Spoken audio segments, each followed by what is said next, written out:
Welcome to this edition of Washington Policy on the Go. My name is David Bose. I'm the Communications and Marketing Director for Washington Policy Center. And every week during the legislative session, we bring you our center directors to give you the latest in research and policy and what's happening in Olympia and how it impacts your life. You can keep track of these things daily at washingtonpolicy.org.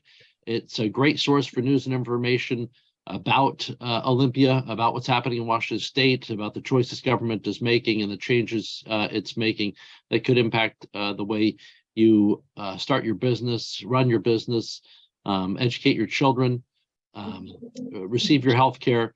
So I think WashingtonPolicy.org is an essential news source for you. Make sure you mark it as one of your favorites on your browser so that you can check it on a regular basis. As part of Washington Policy on the Go today, we'll be speaking with Todd Myers. He is our Center Director for our Center for the Environment. We'll talk with him about the increase in gas prices, where they're coming from, and who's trying to shut down the information about where that price increase is coming from.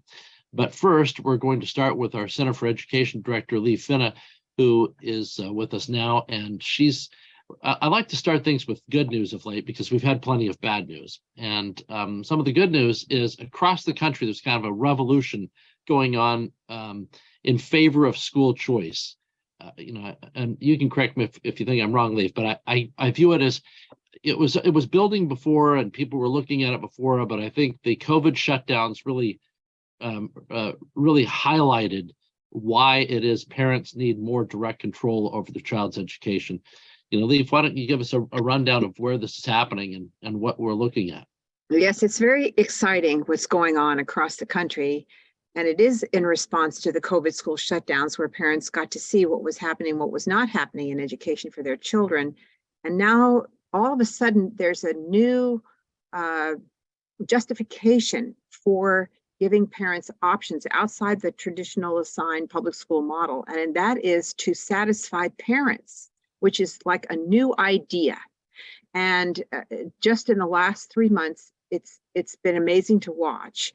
The states of Iowa, Utah, Arkansas, and Florida have passed bills giving all families in those states access to an education savings account with about $7,000 to $8,000 per student for the education of their child as parents design the program, whether it's homeschooling, online schooling, or private school tuition. And that is a direct, it's very exciting to me because as an analyst, the problem with the public school system is that it's a monopoly, one size fits all government run system, and giving every family an opportunity to take their education money to a better place, maybe even a private school for their children, goes directly at the heart of this monopoly system, gives parents more options, and will improve the traditional public schools, which is what all the research shows. So I find this extremely exciting. And this week, Dave, the state of Texas, which is, of course, one of the largest states in the country, is right now debating passing a universal school choice bill there. It's not clear whether it's going to pass, because the Senate and the House, even though it's controlled by Republicans, are split on this. But the governor, Greg Abbott, is a huge school choice supporter and has been covering that big state, calling for passage of this school choice bill. So it's super exciting. I'm following that very closely. This is the way forward. This is what people are going to move to other states to get access to this option for educating their children. What about those who say, we got to watch out because if school funding is taking place at that kind of direct level, the strings will still be attached. We have to watch out because all it'll do is it'll make it so that homeschooling and other educational alternatives, which were free, they'll be burdened with the same kinds of nonsense that public schools right now, traditional public schools, are burdened with. How do you respond to that? Well, is that we have learned from the past. Okay, yes, it's a reasonable fear that homeschoolers have that with money will come strings attached from the state. But these new school choice bills are addressing that concern head on by saying there will be no interfere, that private schools, homeschools will remain independent from the public school system. So I can show you the Arizona bill that was passed last summer. It has express language protecting the independence of homeschools and private schools. So we've learned from our experience that yes, we have to be concerned that with the money will come regulations, but if you fashion the school choice bill properly, you can avoid that, protect yourself from that. So I'm not concerned about that. What's really compelling is the freedom that this gives parents to educate their children, and the hopeful vision of improved outcomes for all children. Because instead of delivering a system that is convenient for the administrators and bureaucrats in the public schools, the wishes of parents will have to be addressed, and there will be a much wider variety and array of school types available to families to educate their children as a result. So, Montessori schools have long been for example, for elementary schools have long been very popular with parents, but not many districts offer Montessori type schools in elementary school. So parents with means take their money and they enroll their children in a private Montessori school. But if you had school choice, all of a sudden you'd see a flourishing and opening of new Montessori elementary schools, and you'd see the traditional system offer more Montessori type schools. So that's just an example of what could happen here. So here in Washington State, we're stuck in the old model, protecting the system, the status quo at all costs, and the cost is heavily borne by the students, as our experience with COVID shows dramatically. And parents are now wise to that. Parents, the rosy-eyed, the rosy view of the public school system has been banished now out of the eyes. I'm not saying this very well, but essentially, the scales have fallen from the eyes of the parents. They understand clearly that the public schools do not really have the best interest of their children at heart after their experience with 2 years of closed schools due to COVID. So they're looking realistically at the situation and saying, well, why can't I have the taxes that I pay to the public schools, a portion of that, so I can send my kid to a private school? And that's a perfectly reasonable question. And that is actually happening in other states now. So the COVID school shutdowns have had this positive effect now. Parents are no longer just taking what they're being handed out, and they're demanding more. And it's a tough situation where, systemically speaking, the incentives of the current system are to protect the system. It's about the system. That's why we see the next 5-year plan to fix broken schools and things. And so the concern isn't so much the individual child as it is in when you have competition and market competition, you have to serve the customer. But there is no information going back and forth there. It's about the system. So even if you're well-intentioned and you have all the best interest of people at heart, or you want to, you're still stuck in a system where that information doesn't have the reward, and the feedback isn't as immediate as you would if you had, say, you're failing a group of children and their parents yank those kids out of school. Suddenly you're faced with, what, I've got to change, or this whole thing is going to go. So they'd have to switch that around, which brings me to your publication. I think it was this week, maybe it was last week. It was last week. Some of the worst performing schools in Washington State. You went and captured that information from the state database. What was did you have any particular, you've covered this for years, I know it's probably like a broken record, but what was your overall take when you were looking at the results that you saw? I mean, I saw one school that looked like it had about a 90% failure rate in terms of teaching kids up to a certain, up to the state standard.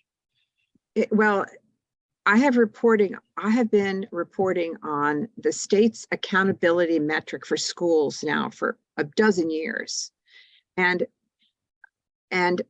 I'll tell you, nothing comes of it. Nothing comes of it. These schools, so last week I put together, it's called the Washington School Improvement Framework. And I went to the newly released results released on March 15th of 2023, showing how schools are ranked according to this state run accountability system for school performance. And I just went to the huge spreadsheet with all the data, and there are a variety of indicators that are used to evaluate school performance, especially how the children are doing on the state administered tests in math and English, and on their improvement towards passing those tests, and on their school attendance, and on graduation rates. There's a whole bunch of indicators, but all of these are put together according to the way the state does this into a ranking, a number. Every school in the state gets a number 1 through 10 based on their performance on these indicators. And so, since I'm deep in this stuff, the federal government requires the state of Washington to report to the federal government the lowest 5%, the lowest performing 5% of the schools, which is about 120 schools out of 2,400 schools in the state. And so I thought, this is a useful exercise. Just once again, I put together from that spreadsheet the lowest performing 120 schools, and those schools, like you say, many of they, as I showed in that blog post, between 60 and 90% of the students are failing. The schools are failing to educate between 60 and 90% of their students in math and reading. And these schools should not continue to be educating children. They're not educating children. They should be closed. Every child in those schools should be given an education savings account with $20,000 so they can pay private school tuition. I mean, it's just a disgrace that these schools, and Dave, it's really upsetting because I went back and I looked at the names of the schools, and I found that about 36 of the schools on that 120 school list are persistently on this lowest performing list. Persistently. Yes. And they're always at the bottom. So why? There's no justification for their continuing to be taking students, yet administrators in those districts assign kids to those schools, knowing those schools are not educating children. So how is that? So when people say, oh, we can't give money to to families, no, but we can give money to failing schools. So I don't buy it. Yeah, it's funny too, because if there were private schools functioning this way, or a charter school functioning this way, they would be shut down, and there'd be all kinds of publicity about the poor performance of these schools and how they've got to be shut down. But as you point out, you have schools that are perennially on these kinds of lists, and and the answer is usually, well, they need more money. That's what's lacking. And that's of course shown. I mean, if we're looking at the data and being evidence-based, as they so-called claim to be, we would be closing these schools, and we would not be giving them more money. We would be finding. Well, there is no way to fix the public school system. Seriously, I mean, we've tried everything under the sun. We've tried every top-down school reform known to man, in the last 40, 50 years, since the Nation at Risk report in 1983. Those top-down reforms do not work. And one of the top-down reforms, the only one that Washington State has followed, is more money. We've doubled the money in public education in the last 10 years. So we've proven that doesn't work. Yet the only thing that the only solution ever offered by the state legislature and many editorial boards, by the way, is more money. More money will solve it if we just give them more money. And the evidence shows that it doesn't work, because we just think about it. The money just gets absorbed in the system. More people give themselves raises in the public school system. I just noticed that, like, the school superintendents, now a half dozen of them are getting paid over $400,000 a year to manage these, they're failing schools. Wow, it's an incredible amount of money, especially I know they'll say, well, compare it to you got to go for comparative jobs, but it reminds me of the way a lot of cities are now. They'll put themselves in some kind of we want to be a top 10% city, so we're going to pay in the top 10% all the time. And of course, if 30% of the schools put themselves in the top 10% of payment, you're just guaranteeing a never-ending spiral of increased wages that have nothing to do with a market base. That's right. That's right. So we've got some questions coming in for you, Leave. This from Heidi. How do you see this working in Washington, this being school choice? In my area, we have levies and bonds for new construction in addition to regular property taxes. Well, school choice would allow you to get back some of the taxes that you pay and send your kid to private school, you see. So that's what would, and it would also provide a real correction to the system that is continually increasing your property taxes and giving you a mediocre to failing product in return. So, you know, the whole system of school levies and bonds is now controlled by the people who benefit from it. And there's a lot of misinformation. I have to tell you, the school districts are always saying this is just a replacement levy. Well, it is. These levies are not replacing a past levy. They're an increased levy on property tax payers because they're based on the assessment, the market value assessment of your house, which is always increasing. So these schools are getting extra money above what they need. And, you know, they're building themselves lovely buildings and hiring more people that are non-teachers. They're not supporting the teachers as they should be. They're hiring more and more staff, creating little, you know, power centers for themselves. It's not focused on the main job, which is to educate children. You can see this just by the numbers. I can point to one of your previous publications. It's one of my favorites. I think it was about 2 years ago, or maybe 3 years ago, where you did a study on local levies. I think you picked out about 10 very specifically, but it applied to, I mean, it applies to wherever you are. And you showed the promise of the levy, which was we're just replacing this, or it's just going to cost that, versus what actually happened.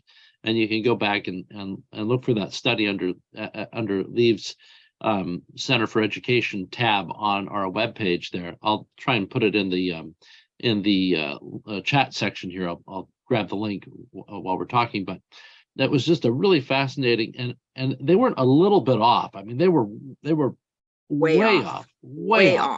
I mean, to the point where, you know, it's either it's an interesting coincidence that so many districts could make the same massive mistakes, or it looks like you're being willfully deceived by other people. I mean, it was really jarring information to me.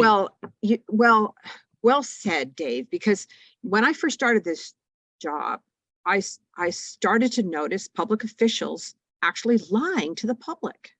And then, which kind of shocked me, because I think of people in the public schools, the teachers I had were honest people and they wouldn't lie to children. But the officials that are running the bureaucracies, they are willing to lie. They say, oh, this is just a replacement levy, when they know full well they're getting far and above the replacement. They're getting, it's an additional large increase to taxes to increase, you know, to this for the schools. They're not being honest with the public, and the newspapers are not calling them out on this, and they know this. We've been writing about this for some time, and yet there's been efforts to shut down the people who are telling the truth on the voter pamphlets. When there are people out there that are onto this game that districts are playing and writing con statements on the school levy proposals that are being put before people for approval. And there was a bill in the state legislature trying to block these the con statements from being put on the voters pamphlet, which is outrageous. Anyway, that bill didn't pass this year, but it'll come back. They don't want the truth to be told to the voters. Well, I wasn't laughing at you when I started chuckling when you said. I was just thinking of the last time when Todd, who will join us in a few minutes, when Todd did his analysis of the increase on gas taxes based on the emissions tax, which is increasing, you know, based on the state data, which projected a 46-cent per gallon increase. There was a fact check done by a television station that said it was false because there was no gas tax, even though Todd's document actually said, this is not a gas tax, which is a specific kind of tax. This is a tax on gasoline that will increase this amount. And so they were fact checking an assertion that was never made.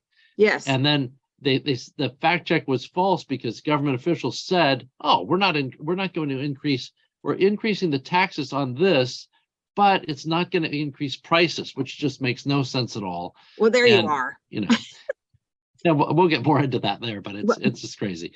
Yeah. Let me quickly go to the next one from Dale. I love the progress being made on education choice, but I'm concerned about an issue.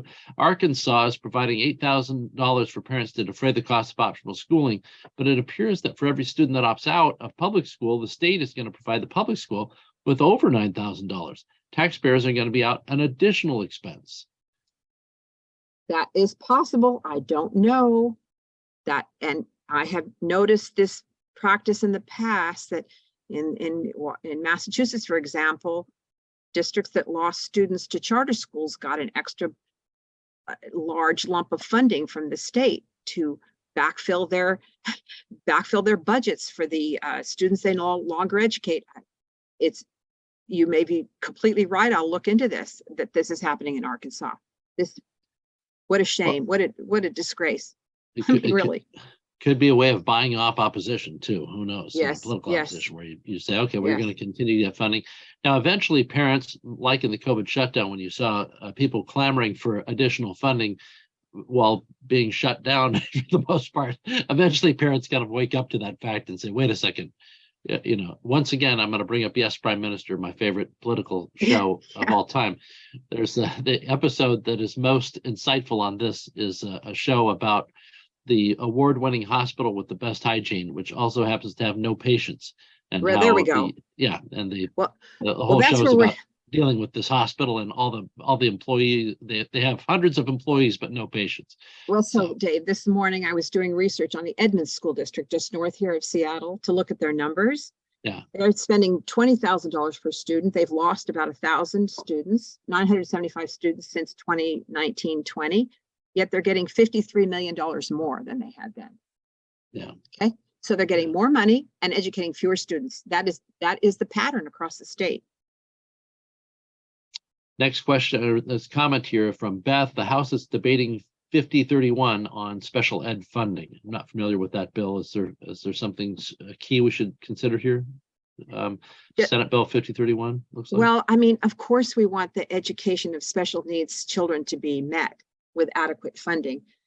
But we get back to the fact is that special ed students get double the funding that general ed students get, essentially. So from the state provides about $13,000 per student on average statewide to every school district, yet they add another $13,000 per student for special ed students. So we're talking $26,000 per student for special ed students, yet that isn't enough. Now, the reason why that isn't enough is not because of the money, but because of the practices in the local school districts in failing to educate kids with special needs. You basically have to get at the problem that a one-size-fits-all model absolutely fails at educating the wide variety of special ed children, because each child with a learning challenge, it has a different set of facts relating to that child. And that is why those are the children that should really be let out of the traditional one-size-fits-all school system first, because there are schools. There's this Hamlin Robinson School, for example, in Seattle, that is a great big school down on Martin Luther King Way. Great big school. I think it charges over $40,000 in tuition.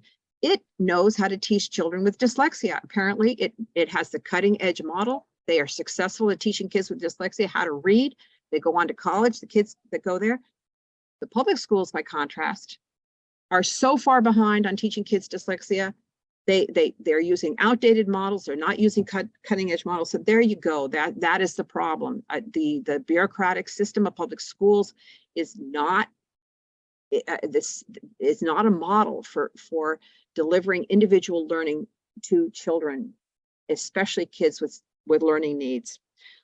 So that is I'm skeptical. Sure, give special ed kids more money for their education. I don't think it'll make any difference ultimately in improving the results that these schools are getting. Two quick questions to fit in here. One from Christy. She wants to know, can you name the schools or where I can find the failing schools? And I knew you actually would know the answer to that one for sure here. You mean on the index that we just reported last week? That's right. That's right. Yeah, if you just go to what you could do is go to our website, the Washington Policy Center, and filter for Center for Education and look at the blogs. I posted it last Thursday, I think. And you can find that blog. I think it's called New State Data, Identify Lowest Performing Schools, something like that. Or even just type that into Google and my name, and you'll find it. Yeah, the one other option is to look in the chat function of your Zoom screen right now and click that link that I just put in there. It's on the front page of Leaves webpage if you go to WashingtonPolicy.org page. So, but it's there's schools from Tacoma. I looked where I was, and so it's a nice little thing where you can scroll down and see if you are among those schools. But I recommend everybody look up their schools because it's pretty common for people to think that their school is well above average, but and that would even if their school is average or well below average, people tend to have an idea that their school is doing really well. And so it's good to check up on those things and see where you're really at. I suggest that you go to type into Google the word school report card and OSPI, and that will take you to the report card for every school in Washington State maintained by the Office of Superintendent of Public Instruction. And there you can find the district that your school is in, and then you can find the school performance of your individual school. That's really the best place. And it will show you there what percentage of kids that school managed to teach to proficient levels. Okay, I'm taking and reporting the converse of that. So what you will find, say Emerson Elementary School had 20% of students meet the state test in math. And I report that as that school failed to adequately teach 80% of the students in math. Just so you understand, I'm reporting the converse of what will show up on the school report card. But that's the number that you need to then take to your local school principal and say, what are you doing about this? Why are 80% of the kids failing to pass the state math test and 50% are failing to pass the state English test? Why? Next question. I think we can and must fix public schools through open competition. What are some reforms beyond vouchers and the elimination of CRT that encourage this? Well, beyond this, there are, one reform that I'm seeing within the system of public schools is teaching kids how to read properly using deep instruction in phonics. And like what I just said about dyslexia, the public schools have not adopted the best method of teaching kids how to read. And this has been going on for decades, since my child was 6 years old in public school, and the teacher had to be his teacher had told us parents secretly that she was going to teach the children how to read using deep instruction in phonics, but that was against what the principal was telling her to do and against what the state of California was telling her to do. We were in California at the time. So this tells you that the institution of public education is behind what teachers know should be done. And partially responsible for this are the schools of education that don't teach the teachers how to read. So that is a reform that is actually taking off in some states, like the state of Mississippi and the state of Tennessee have heard this message that the teachers need to be taught how to teach kids how to read properly, and they're making great strides on these tests, and more kids are learning how to read well. So that's one reform that could be done. Okay, last question from John. It's a question / comment. What can be done to stop legislatures from continually funding increases? And he says he fears that there is no real reform coming as long as the union is in control. that is a great question, and that's exactly what has been worrying me. I do not see any stop to this in Washington State until the union is thrown out of control, because they are so powerful over, they have complete power over this. And so why wouldn't they want more money? And why wouldn't they be looking for new taxes all the time to impose on the people of Washington State to get more money for their system? They elect their own representatives who then they negotiate with to get themselves these raises, and who then put in place new taxes. This is the circle we're on here. There's an interesting book that just came out. It was written, let me just have, just 1 second. Let me just get it. So weird with these virtual screens. Okay. How somebody kind of disappears into the fantasy realm. Are you there? So Yeah. This book written by Philip Howard is called Not Accountable. And it says, and this is a great book that Philip Howard, who is a very well-known lawyer and a commenter on the public scene, he says, rethinking the constitutionality of public employee unions. He says that the power of the public employee unions have undermined our constitutional system of separation of government.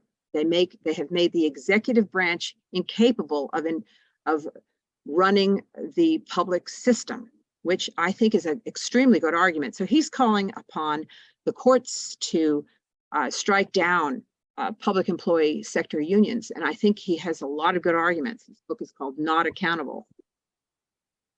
Okay, well, thanks, Lee. I'm going to put that, well, actually, you can put that in your, if you just put in the title, if you would, in Sure. the chats function so that people can see that. Okay. Thanks so much for being here today. We're going to move. Thank you. Thanks. And be sure to check out all the studies that we mentioned on Lee's page at washingtonpolicy.org. You go to the Center for Education tab, and those are right there. You can also just directly go to the lower performing schools study that's in the webinar chat right now. Let's move on to our Center for Education, Center for the Environment Director, Todd Myers, who is with us fresh from traveling the globe yet again. It was last week. He was, I think, for Washington Policy on the Go, he was deep in an underground nuclear bunker of some kind. Todd, actually, quite literally. Yeah, I was about to say, but before we move on, just I haven't had a chance to talk to you since then. What was that? Explain that tour and what it was like. So I'm on the Hanford Advisory Board, which is the public oversight board dealing with the cleanup of nuclear waste at Hanford from the production of nuclear weapons. Some people think they conflate the nuclear weapons production with energy production. It's not about energy. It's just about the nuclear weapons. Anyway, some of that waste, the low level, what's called transuranic waste, is going to be stored in a salt cavern in Carlsbad, New Mexico. So our counterpart in New Mexico, the Rio Grande Foundation, asked me to come down and do a book event and some radio and some other things and I said, well, I'm going to be in New Mexico. I might as well go down and see where some of Hanford's waste might be stored as part of my role on the advisory board. So I went down a half a mile in this giant, block of salt and saw how they were planning on storing all of this waste. And it really fascinating. Came back, they give you a little bag that you can put some of the salt that's chipped off, and it's 250 million year old salt from an inland sea that no longer is there. So anyway, it was a really interesting tour. Yeah, I'm envious of that one. So one of the things that you've done since the last time we talked is you have some more concrete evidence, and you hinted at it last time, concrete evidence about the change in gas prices. And, right. Just to remind people, toward the end of last year, you were pointing out that based on the state's latest information, not your initial analysis, which some media outlets have gotten confused by, but based on the state's data, there was a projected 46-cent per gallon increase coming in gas. And the officials, like the governor, have basically poo-pooed that, saying, hey, Washington Policy Center, we can't trust those folks there. They're just, out to lunch. we're talking about maybe a penny or two. It's not a big deal. And in the meantime, we now have some information that suggests that your work is much closer than the 1 or 2 cents being bandied about by the governor and other advocates. Right. So the Department of Ecology is required to do an economic study. They did an economic study that estimated the price per metric ton of CO2 in the first year, or in the first year of this system. What happens is it's essentially a tax on CO2 emissions. So for oil suppliers, companies like BP, they have to buy an allowance that covers every metric ton of CO2 for basically all the gasoline they sell. So the state did their study and they estimated that would be about $50 a metric ton. I'm forgetting the exact price. Anyway, somewhere in that range. So we said, okay, it's a little over that. It's going to be about 46 cents a gallon. Department of Ecology said, no, that's absolutely incorrect. Washington Policy Center is lying. That's not what it says. Well, we pointed out that that's what it said. And then Spokesman Review did an interview with an analyst in California that said, we've never seen prices that high in California. And that's correct. They never have seen that prices. So I actually talked with the analyst at the University of California, Davis, and he said, oh, well, yes, if the cost per metric ton is as high as you project, then yes, it would be in the 40 cent per gallon range. But the reporter, of course, didn't report that part. But we didn't know, right? These were all projections. Now we are actually in the real world. And what the Department of Ecology said was, it'll be a few pennies per gallon. Well, that I knew was wrong. And the reason I knew that was wrong is that there is a minimum, there's a floor price of $22 a metric ton, which is between 17 and 18 cents a gallon. That's the minimum price that can be charged under our system. So the notion that it's only going to cost a few cents was wrong. I didn't know what the actual cost would be because that's based on the market for allowances. So at the end of February, the actual price was $48.50 per metric ton on average, which translates to just over 40 cents per gallon, or about 40 cents per gallon. So that's what we said. Expect to see prices go up in the next few weeks. It takes a while to translate from the supplier all the way to your gas pump. Well, in fact, we have several bits of evidence that this is going on. According to Gas Buddy, Washington State, and I think Department of Energy Information, U.S. Energy Information Administration, Washington State gas prices have gone up about 20 cents a gallon in the last 2 weeks. We actually have invoices from BP when they sell to fuel distributors showing that they are charging about 56 cents a gallon for diesel. Now, diesel is a little more expensive for the carbon tax than gasoline, but we actually have actual invoices. So we now have evidence that this is happening. And yet, despite all of this, we still have the Department of Ecology and others denying that this is the case. And now we even have a proposal in the legislature that would make it illegal for fuel distributors and suppliers to itemize the carbon tax on those bills, saying it's deceptive. So that's the part that blows me away. I mean, it just blows me away. Yeah. I mean, it goes back to what you were saying earlier, though, which is that they keep saying that it's 1 or 2 cents, really a negligible cost. There's not really going to be any cost. And then, you're saying they're wrong, but the fact that there's an effort to remove the information from receipts suggests that it's not wrong. It's a willful deception going on. Correct.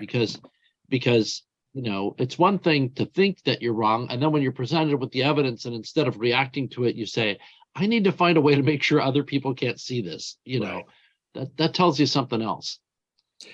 Yeah. So what's amazing about it is, first and foremost, the purpose of taxing CO2 emissions is to drive up the price of gasoline. That's not just sort of a side effect. That's the goal. What they want to do is to say, look, you should buy an electric vehicle because gasoline costs a lot. They're trying to create an incentive to switch away from gasoline.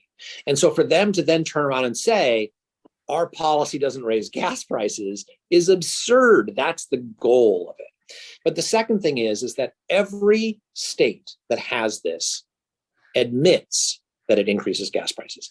California will tell you down to the penny how much it increases gas prices. Oregon has a web page for their low carbon fuel standard, which is similar and related, that shows you down to the 10th of a penny how much it increases gas prices. So Canada has a federal carbon tax. I just got an invoice, a home heating invoice from Saskatchewan today from somebody that has it itemized on their bill that says, here's how much the federal carbon tax. So not only do other states say it increases prices, everywhere else itemizes it because they want you to know. They want you to know that if you keep using fossil fuels, it's going to cost you. Only in Washington state do we play this game and do we lie to the public to say, oh no, this has no impact on prices. It is dishonest and absurd. Yeah, and I'm waiting for the media outlet that did the fact check on you to come back now and say, hey, turns out there's receipts with the cost of this that itemized, and they weren't as far off as we thought. And again, so what they say is, well, okay, that's just the oil companies being greedy, just taking advantage of this. It's like, but right, they're not doing this in Idaho. Are oil companies only greedy in Washington state and not in Idaho? Right? I mean, the same competitive forces apply in both states. And the second thing is that the prices that they are applying are directly in line with the carbon prices. So it's not like they've just made up a number that they think they can get away with it. They literally are saying, okay, the carbon price is this, so we have to add this. It is obvious what is going on, and people who say otherwise are either in denial or just dishonest. Yeah, and as you pointed out before, when they were talking about the greedy oil companies, the people who are saying there'd be no additional cost here were saying that the oil companies were going to eat this cost. Yes. You know what? It's Christmas in July for everybody. We're just gonna eat this added expense and pretend that it doesn't impact the bottom line on our company. Yeah. Well, that's a great margin. point, because you're right. 2 months ago, that's what they were saying, is that the oil companies were just going to eat the cost. And now that they're not eating the cost, they're like, those greedy oil companies. So it's like exactly. Oil companies' motives change from day to day based on the politics, apparently. Yeah. Let's see here. There's a question. Why is diesel more expensive, considering it actually takes less processing than other fuels? So diesel emits more CO2 per gallon. That's basically it. It's for every gallon of gasoline, it is about 19.6 pounds of CO2. And for every gallon of diesel, I want to say it is 22 pounds of CO2. So it's just that's the difference. It doesn't have to do with the processing. It actually has to do with the combusting of the actual fuel and how much CO2 it produces. What are your thoughts on the full impact of this? I mean, with inflation growing we know that we still have a huge backlog when it comes to road and highway and bridge maintenance. And I bring this up all the time because in the governor's race, 25, 30 years ago, it was a huge deal about all the bridges and other things that have been neglected in Washington. And, since then, they're all still on not all, but most of them are still on that list. I'd take Skagit Bridge off it because it got replaced after it fell down. But, we still have this huge backlog, and none of this money that we're talking about here is actually, protected in the roads in the highway fund. Where's this money going, by the way, Todd, this increase in price? Well, it's going several places. So it did go to a transportation package. That transportation package, however, did not pay for road replacement. It paid for more transit, more bike lanes, more things like that. That's basically where it was spent. They have a whole laundry list of things. But unlike a gas tax, which is dedicated to road maintenance and construction, the money goes to the general fund and they can use it however you like. Another example of where it's going, and this one just absolutely sets my hair on fire, is that we did an analysis of the House operating proposed budget that uses some of this money, this tax money that's raised, 300 million. And so we looked at how they were spending the 300 million. More than half of it goes to government bureaucracy, planning, funding for local planning, more staff, helping with permitting, those sorts of things. So for instance, there's, tens of millions of dollars to assist in permitting for, siting windmills or other things like that. Rather than reducing the permitting costs, they simply increase taxes to cover the higher costs of permitting. But the one that makes me most crazy is that there is $40 million in there to assist local cities with growth management planning to include climate change and growth management plans. Now, there is a bill that is likely to pass that will add climate change as the 15th non-prioritized priority, or a goal rather, in growth management. So if you think adding the 15th goal, non-prioritized in growth management, is going to have a big impact, I think we would disagree, but it is not a benign thing to do that, because now you have to spend $40 million to subsidize the local communities to do that. And of course, that doesn't count what the cities themselves are going to pay on top of that. That's not going to cover all their costs. All of these cities and communities are going to have to spend it. What does that spending get us? Absolutely nothing, because the complaint about growth management is that it's not doing the job it was intended. And adding one more thing and saying, oh, now this will solve it is absurd. It's not, it's basically $40 million that is just absolutely purely wasted. I can tell you $40 million worth of projects that would help salmon recover. Throwing $40 million, out of a helicopter does nothing to help the environment. How much difference in terms of, just give us an idea of what 40 million is for salmon recovery, because it just sounds like, oh, well, there's so many billions and stuff that get dropped, that get dropped these days. What would $40 million toward prioritized salmon recovery projects look like in terms of compared to the current budget for salmon recovery? We basically spend about $100 million a year on salmon projects in Washington State. So $40 million, that would be it's a biennium. So it'd be a 20% increase in salmon recovery. 20%, it's not, keep in mind, it's not everything, but it's a lot. Yeah, we had a 20% increase in spending last biennium, and there was not a 20% increase in salmon recovery funding over that period of time. So I just look at these things and it blows my mind. Not even on environment. There was an article in the Seattle Times over the weekend about our mental health system, that is our state mental health system, that is absolutely failing. What could 40? Now, I'm not an advocate of just saying, spend more money on these things. I'm not a mental health expert, but we do have an obligation to deal with mental health issues. And could $40 million help people who are in mental health, keep them safe, and frankly, keep us safe? Yes. That's not what we're spending it on. We're spending it on bureaucracy and more planning. And to let politicians feel good about telling everybody, look how virtuous I am. I am throwing money toward something, claiming it's green, but having no actual results, which is and by the way, adding the priority there, affordable housing is one of the goals of the Growth Management Act. So they can do for the environment what they've done for affordable housing with this proclamation.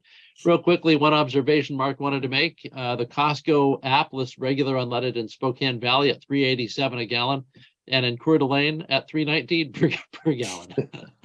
Yeah, you have to. You obviously have to be a little bit careful about those comparisons, but gas tax. Yes, I don't. Yeah. I think it is pretty clear that Washington's gas prices, and you see it if you go to Gas Buddy, you can compare two states, and what you see is that Idaho's prices have actually been going down recently, and Washington's have continued to go up. That could be for a variety of reasons, but there's no doubt that adding 50 cents a gallon is part of that. Leslie says ecology is required in the law to provide a mechanism for farmers and ag shippers to be protected from the taxes. Fuel used for agriculture and maritime are exempt. Ecology is refusing to create any mechanism to reimburse anyone. That's always nice if you owe money and you just, I mean, I would give it to you. I just have no means of doing so. That's Yeah. clever. So my colleague Pam Lewison wrote a nice blog about this that you should go look at to talk about this issue. So in the bill, right, we exempt agricultural fuels from the gas tax because agriculture lives in an environment where they are price takers, so they can't just pass along increased costs to buyers. So we exempt them from gas tax. So we also exempted them from this carbon tax. The problem is that the Department of Ecology didn't create a mechanism for doing that. So if you're BP and you're selling diesel, you don't know whether that diesel is going to be used for agriculture or whether it's going to be used for, just regular road diesel for freight trucks and things like that. And so because there is no mechanism for you to claim that, they add the carbon tax to everything. Well, if you are one of the exempt industries like agriculture or marine uses, you're now getting that tax charge. And the legislature was asked to put together a bill to refund that money, because the money is going to the state, right? BP is paying, or whoever, I shouldn't keep saying BP, but I mean, all of the fuel suppliers are paying those taxes for allowances, and the state is getting that money. So the state is getting the money that should go to farmers. And instead of saying, yes, we will refund it to you, they're playing all sorts of games. So it's really, they need to fix this, because that the law says that they are exempt, but they haven't created the mechanism to make that actually work out. Hey, real quick, Todd, I know that we're short on time here, but I wanted to give you a chance to plug your virtual event coming up regarding the environment. You've got a lot of really interesting guest speakers coming up. So why don't you describe what's happening? So, one of the things that we focus on is that there's a lot of frustrating things that are happening in the legislature. And so it's frustrating to say, no to a lot of bad policies. It's our job. It's our job to stop bad policies. But it's important that we also say, here are better ways to do it. And so that's why I wrote my book, Time to Think Small, is that there are better ways, market-based, innovative ways to more effectively solve environmental problems. And so one of the things that we are doing to support that mission is we're putting on an event on April 29th. It's free. You can sign up. You can go to our webpage. That is called Conservation Technology 101. That teaches people. The link is right there in the chat for folks, so they know. Okay. You can click that link right there. And register. And so our goal is to help primarily college and university students and young people, but really anybody who is interested in innovating for the environment. And we're going to give a Conservation Technology 101. We have great speakers. We have a woman named Sarah Maston from Microsoft, who started a program at Microsoft called Project 15 that was an anti-poaching to stop elephant poaching. She's really fantastic. We have a woman named Carly Battist from a group called Rainforest Connection. Rainforest Connection started by creating a technology that would listen for chainsaws to stop illegal logging. But then they realized that they could listen for animals and start to identify the locations of threatened and endangered species and do a count, and because all animals make noise. And so it's really a really cool thing. She also created called the Conservation Technology Directory. So she'll be speaking. And then last is a really amazing guy named David Oliver from Vancouver, who is an expert in trying to find ways to take environmental technologies and environmental efforts and make them pay, make them financially viable. Very clever, because a lot of times we get sort of this guilt of, you must help the environment, even if it costs you, right? We just had this discussion about that. His goal is, look, we're never going to get to where we want in terms of making environmental improvements if it's not good for people, if it doesn't pay. And he's really brilliant about doing that. So we have three of the top people in the world on innovating for the environment. And like I said, it's free. It's on April 29th. We would love to have any of you who are on here join us. Let other people know. We already have people from Berlin, Sao Paulo, Hyderabad, all across the world who have registered for this. But so it gives you an indication of the quality of people we have speaking. It's really an exciting program you put together, Todd. I'm looking forward to it. And I'd urge people, look, it's free. It's a free event. if you've got college students or others, you should encourage them, send them that link and make a challenge and give them an incentive to go and be a part of that, see what's really happening and how they can achieve things without without going over to the far left side of the field, so to speak. Todd, as always, thanks for being a part of the program today. Love hearing from you. And we'll be back next week on Tuesday with more Washington policy on the go. We'll see what's happening with the latest in the legislative session and bring you up to date on policy. Be sure to check us out, our blog at washingtonpolicy.org in the meantime. Thanks so much for being a part of the program today.